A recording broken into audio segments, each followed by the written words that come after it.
Matthew is a year and 9 months when he first got sick. He started getting like a cold. He had, we took him to the doctor and they said he had 2 ear infections. And probably a week later, he just didn't look like he was getting any better. And we took him back and he had strep throat. He just wasn't active. He'd lay there, he'd sleep all the time.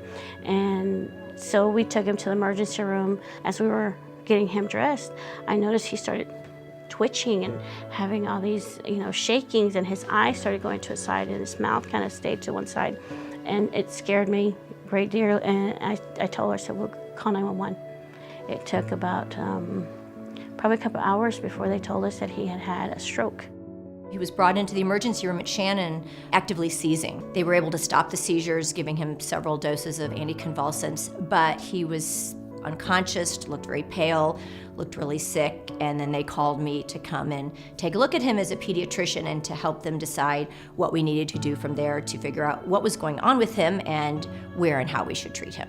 We were able to stabilize him in the emergency room, but he definitely needed a higher level of care being in a children's hospital. So we contacted Cook Children's Hospital just about immediately and said, whoa, this is what we have, this is what the child looks like, he's stable, but we're not sure which way to proceed from now, and we really think he needs to be in your facility. So we were able to transport him emergently to Cook Children's Hospital. We did blood work, found that he was very anemic, did a head CT and showed that he had some bleeds in his brain. He spent several weeks at Cook's, a lot of that time in the intensive care unit, and during that time he was seen by multiple specialists, pediatric specialists. Ultimately, he was diagnosed with a really rare clotting disorder, dysfibrogenemia, and that contributed to the bleeding in different parts of his brain, as well as what looked like strokes, just not getting enough blood to certain parts of the brain. They couldn't get the needles to put an IV on him. They kept having to put an IV and another IV, and I think he had up to 5 IVs at one time. They got him really stable, and by the time he was discharged from the hospital several weeks later, he was doing really fairly well. If you didn't know him, you might not know there was any problem. He had to continue getting therapy, weekly infusions of special medications for this clotting problem. And we were so lucky that we have this relationship with Cook's through CMN that we were able to do a lot of those weekly treatments here at Shannon. It was hard for him, it was hard for me, it was hard for the nurses. But they were great. They were very patient and understanding. They did whatever they could. They showed him toys to play with and everything, and tried to get his mind off of having to do the plasma infusions.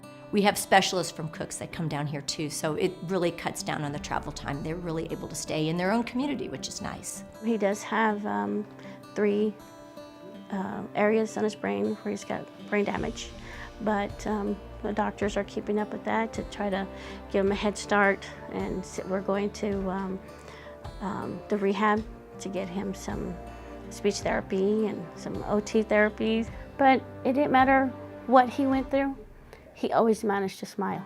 He was always happy. It was a blessing. It was a blessing from God to have him back home and for him to be a part of the family again. It was a miracle. If it wasn't for the program that you guys have here, we would be traveling, to Cook's, to Fort Worth every week. And it can get pretty expensive. Without this program, a lot of kids, wouldn't get the help that they need. And I'm glad somebody was there for my grandson.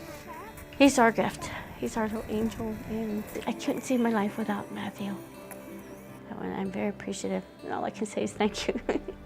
Please help support Children's Miracle Network. And help a miracle like Mathew.